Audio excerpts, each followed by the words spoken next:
Walks early down the street with the brim pulled way down low. Ain't no sound but the sound of his feet. Machine guns ready to go. Are you ready? Are you ready for this? Are you hanging on the edge of your seat? Out of the doorway the bullets rip to the sound of the beat. Oh. Say there, stranger. Remember me? I'm that stranger who stalks your sanity. I've been in radio silence for a while, wondering what to do next, wondering what to say next. Of course, I've said a lot already, perhaps too much in certain cases.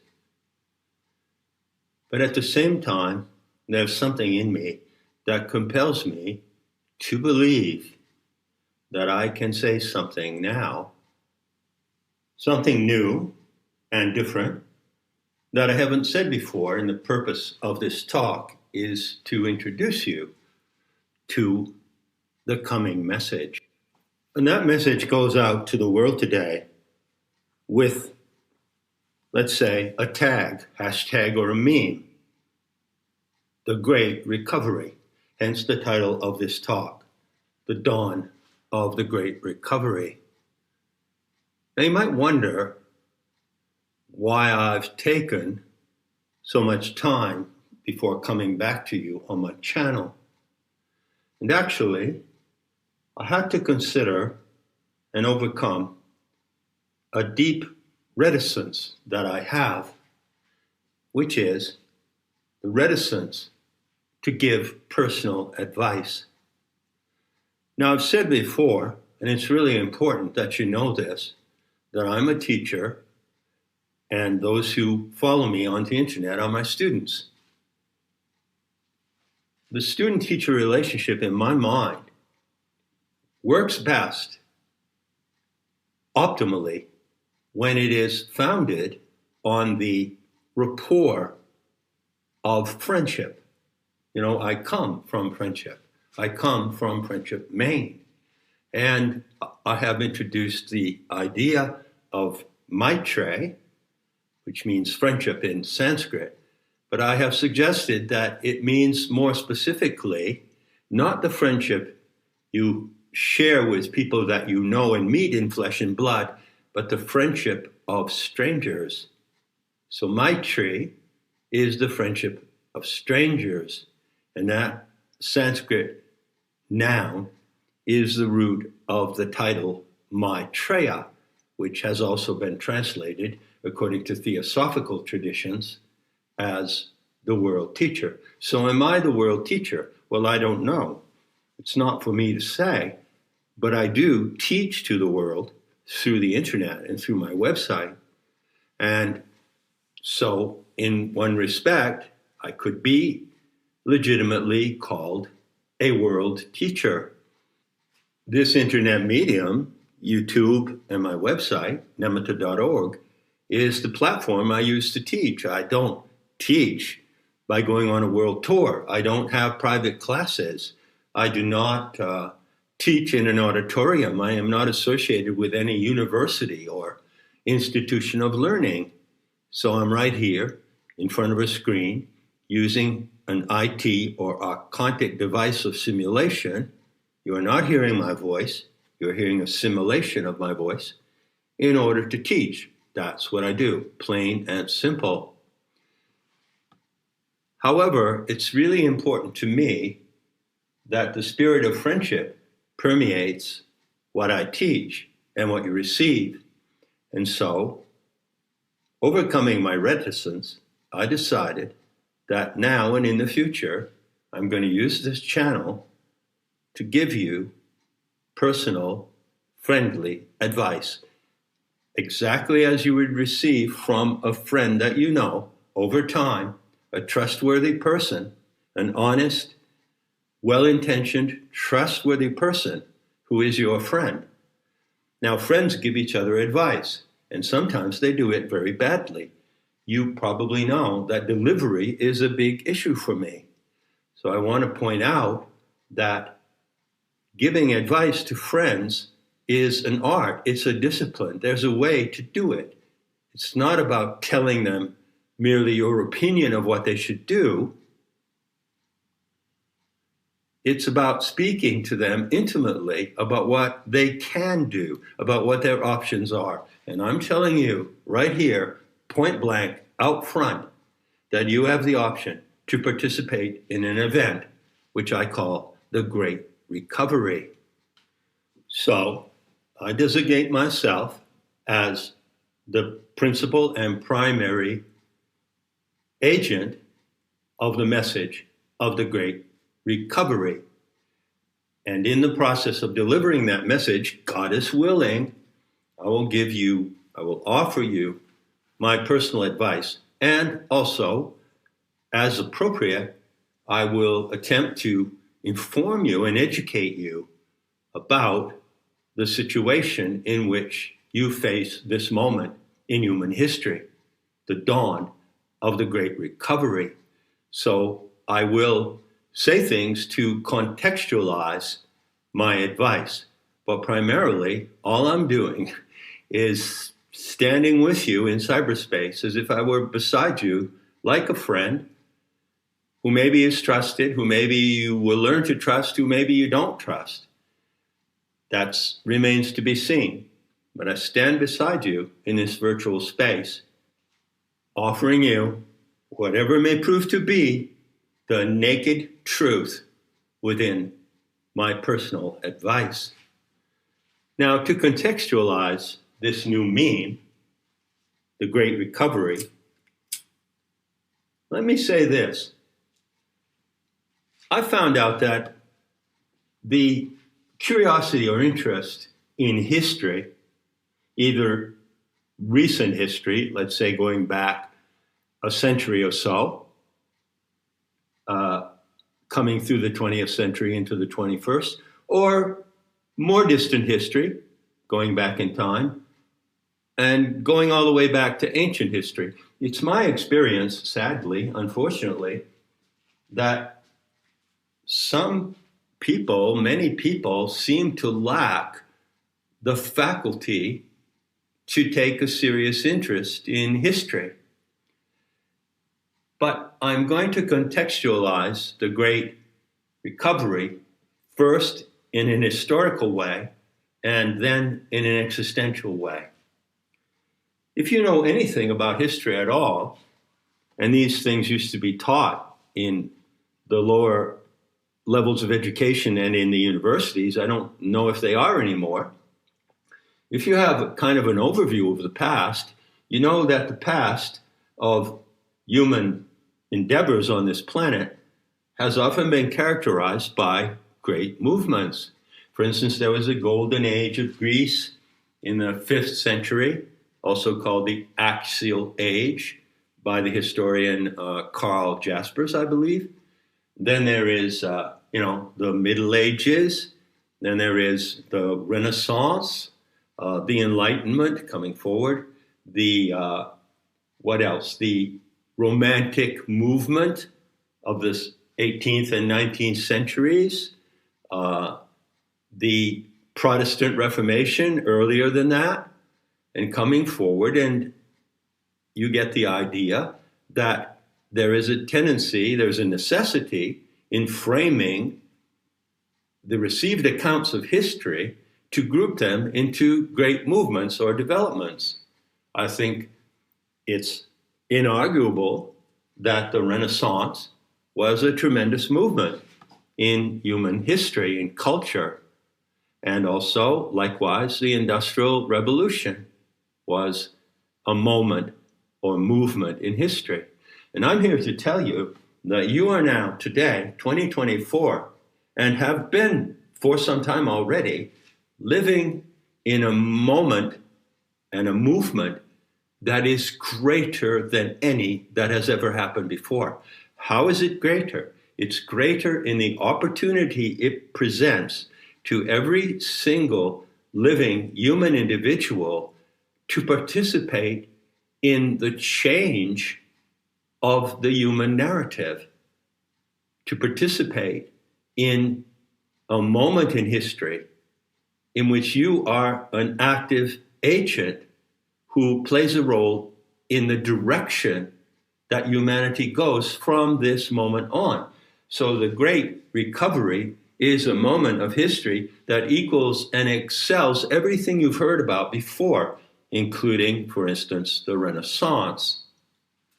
And it is, in a way, a Renaissance. You know, the Renaissance, what did it mean? What does it mean? It means rebirth. And what was it a rebirth of?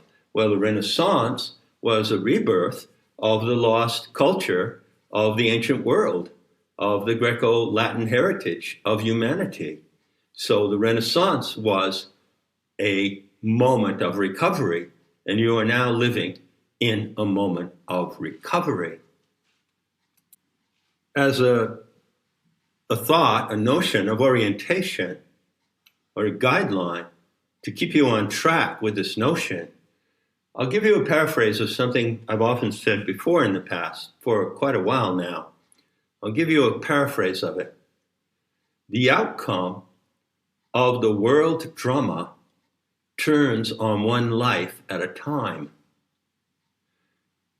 Bear that in mind. That is kind of the guiding formula for the Great Recovery, which is an event that happens and progresses and develops and succeeds one life at a time. The wonderful message in that saying is that, yes, you, as a single sovereign human agent in this world, can change the entire outcome of the world drama unfolding in the world by the way you live your life. The outcome of the world drama turns on one life at a time. I suppose you could say that that statement sounds somewhat like a New Age pronouncement of empowerment, but I don't like the word empowerment. I avoid it. I find it to be corrupt and misleading. I'm not talking about empowerment here, although in a way, yes, but really principally about responsibility and participation. Now that begs the question, well, how do you participate in the Great Recovery? That's something I intend to develop. I intend to answer that question and develop it in the talks to come. The first thing I can tell you is that you do so in a parallel to what was called the recovery movement. You know, recovery is a common term. You break your leg, you recover. You get the measles, you recover. People recover from accidents. They recover from illnesses. How about recovering from the mental illness of global insanity? Well, that's what the Great Recovery is about. It is first and foremost the recovery of sanity, of common sense, and of human decency, and the return to the principle of reciprocity. According to that principle, there are many corollaries of the principle of reciprocity, but one of them is no respect that is not earned. So, when you recover, when you participate in this movement, you act in the world with a conscious and deliberate attitude. You do not give respect to anyone who does not earn it. You do not submit to those who demand that you respect them for one reason or another, whatever it may be, nor do you demand that they respect you. You see, you take a neutral ground, and let's see how reciprocity plays out. You know, reciprocity is an enormous problem that we are now beginning to recover from. You may recall that over a number of years now, a dozen or more, there has been an event of mass migration of refugees into Europe and into other parts of the world, America and Canada, Australia, New Zealand. And when you look at that event, when you look at the behavior of the people who are alien to those lands and cultures coming into that world, being brought into that world, trafficked in some cases, you find that there is no reciprocity. They show no reciprocity, show no gratitude, no respect, no decency, no civil and common consideration for the people in the land to which they have been brought, you see. That doesn't play. The Great Recovery is the moment when you say, no, this is completely objectionable and unacceptable, and I will not play along. I will only engage in human relationships and social relationships which are honestly, sincerely, and openly reciprocal. So there you see already in their words how I'm giving him personal advice, but I'm framing it and contextualizing it in a certain way. I want to emphasize that the overall frame, the overarching and guiding idea of the Great Recovery goes back to the recovery movement, which was at its peak, I believe, certainly in the United States, and not only there, in the 1980s going into the 1990s. Now, you may know that there was a movement called 12-Step Recovery, which was founded in the 1930s, I believe, by a man named Bill Wilson. And that created a movement called AA, or Alcoholics Anonymous. And the program of the recovery for alcoholics had 12 steps. And that 12-step model became the paradigm for a number of other spin-off recovery movements, such as ACOA, Adult Children of Alcoholics, NA, Narcotics Anonymous, GA, Gamblers Anonymous, and CODA, Codependence Anonymous, and many, many more. So there was a vast proliferation of recovery movements that grew out of the nuclear group of AA. Now, the Great Recovery might also, possibly, who knows, wilder things have happened. It might also be the nucleus for a similar type of 12-step movement or program. And I can say that, I can see that developing. And as it develops in my mind, I'll present it to you step by step. But it might not be a 12-step program. It might just be, say, a 9-step program. Now, do you know the first step of Alcoholics Anonymous, upon which all the other programs for recovery are based? Quote, "We admitted we were powerless over alcohol, that our lives had become unmanageable." End quote. And that line, that proposition, as I said, is the first step. And it was taken up and modified in all the other variations of recovery movements or 12-step programs, as they quaintly used to be called. So there is a similar formula for the Great Recovery. I'm not going to tell you what it is in this talk. I probably will start the next talk with the rephrasing or reformulation of the first step. After all, I'm not talking about being an alcoholic or a child of alcoholic or a sex addict or a gambler. What am I talking about? What are you recovering from? I admitted that I was powerless over what? That my life had become unmanageable. That is not quite the language that I'm going to use. I'm going to talk in a novel way, inventively, putting the proposition of the Great Recovery into its own unique syntax. God is willing, such is what I intend to do. So then, as I bring this talk to its conclusion, I invite you to anticipate how this new language might develop.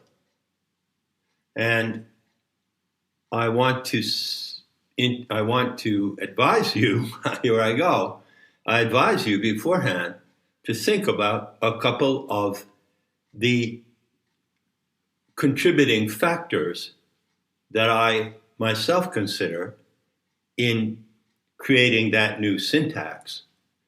One factor is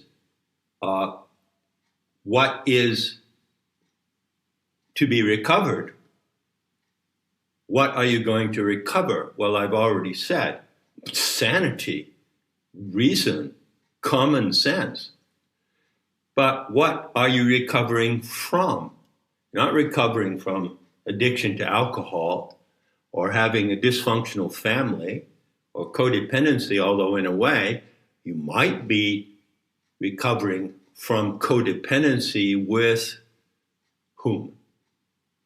You see, the unique spin of the propositions of the Great Recovery identify the origin of the problem that you are recovering from. What is the problem that you and I and everyone, no one can be excluded, what is the problem that we are recovering from? I will comment on this. I will try to contextualize it from various angles. For instance, one of the angles I look forward to developing in a talk is recovery from the addiction to social media. Okay? But to conclude this talk, along with the meme or hashtag, the Great Recovery, I want to introduce another term. And the purpose of this term is identification. It's the way for you and I who seek to participate in the Great Recovery to identify the nefarious agents who have produced the conditions in society from which we now begin to recover. What am I going to call these nefarious agents? Because naming them is essential to the clarity of the propositions in this 9-step program. As a matter of fact, on record, in my writings and talks, which go into hundreds of hours, I've already devoted considerable time to this crucial act of identification. And in Not in His Image, for instance, I identified the root of the historical root of the evil and insidious program of master race ideology, which today manifests in the agenda of the globalist technocrats, such as the WEF. And I have used various terms, including coded terms like the Albanians, and I have explained that 4,000 years ago, there was an obscure religious sect that stands at the origin of the evil ideology permeating the world today. And I've talked at length about it, and that's about the problem. In these talks, I'm not going to reiterate what I've said before. You can go and look it up. It's all there. I've said it again and again many times. But I am going to assign, again, a meme or hashtag to that group of human animals living among us on the planet who are responsible for the horrific crime against humanity from which you can now recover. And the name I give to them specifies that they have, those human beings, these are human beings, that they have a particular signature of two elements. First, they are predators. And second, they are parasites. Now, you know that predators exist all through nature, and I don't know what your opinion might be about predators like owls, eagles, wolves, oh yeah, the great feline species that I love and adore, predation, as Carlos Castaneda said, is the topic of topics. And I do agree, and I've talked about it extensively. You're in a symbiotic natural habitat where there is predation all around you in the non-human world. But there is a special case of predation in the human world. And I have done my level best to describe how this predation operates and what is the origin of it. But that is not going to be the subject, apart from occasional references, in my talks to come. You see, predation is one thing. It's all around us in nature.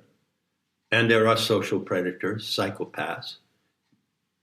Political and governmental leaders are criminal psychopaths. They are predators that prey on the populations they are supposed to represent. But there is a unique hybrid of a predator that is also a parasite. And you can call that creature a predacite. So I'm talking about the predasites. I admitted that I was targeted. I admitted that I am targeted by the agenda of the predasites. This is where the formula of recovery begins on the first step, the first proposition. It's not we. The outcome of the world drama turns on one life at a time. It's you and I. I admitted that I am targeted by the agenda and machinations of the predasites among us. See, this is where it begins. And if you can agree on that and take that proposition to heart and make it your own, well, damn good for you and fucking A. Because who knows, it might lead to something quite wonderful. Now, in conclusion, I'm going to take a rather wild spin and refer you to the image for this upload, which is a picture of a snow leopard in the remote fastnesses of the Himalayas. And why do I use this image as, let's say, the token animal or power animal, if you want to use the correct term, from indigenous shamanism all around the world? Why do I choose the snow leopard and bring it to your attention? It's always helpful to have an image in your mind of something that the mind formulates in a rather abstract or general terms.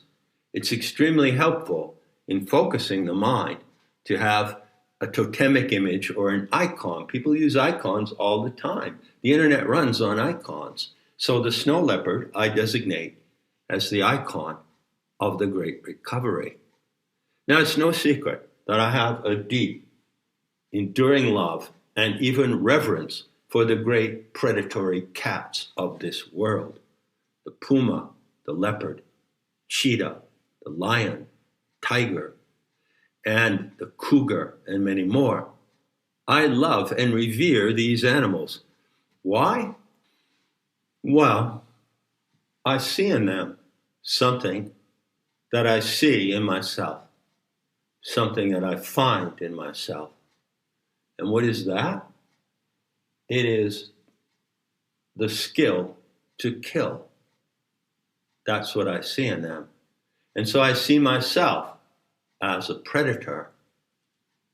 But in what sense do I mean that? Remember that the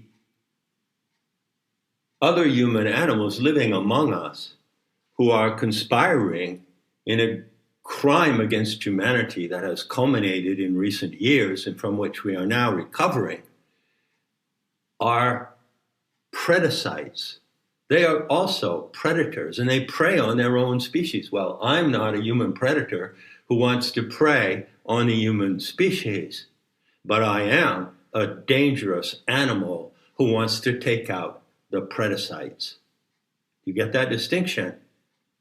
And so I see in myself a reflection, or I see in these animals a reflection of my human intention, my commitment, my sacred commitment to use my power and intelligence and even risk my life to be a killing animal that takes out the enemies of life. And additionally, what I see in those magnificent feline predators is beauty. Beauty.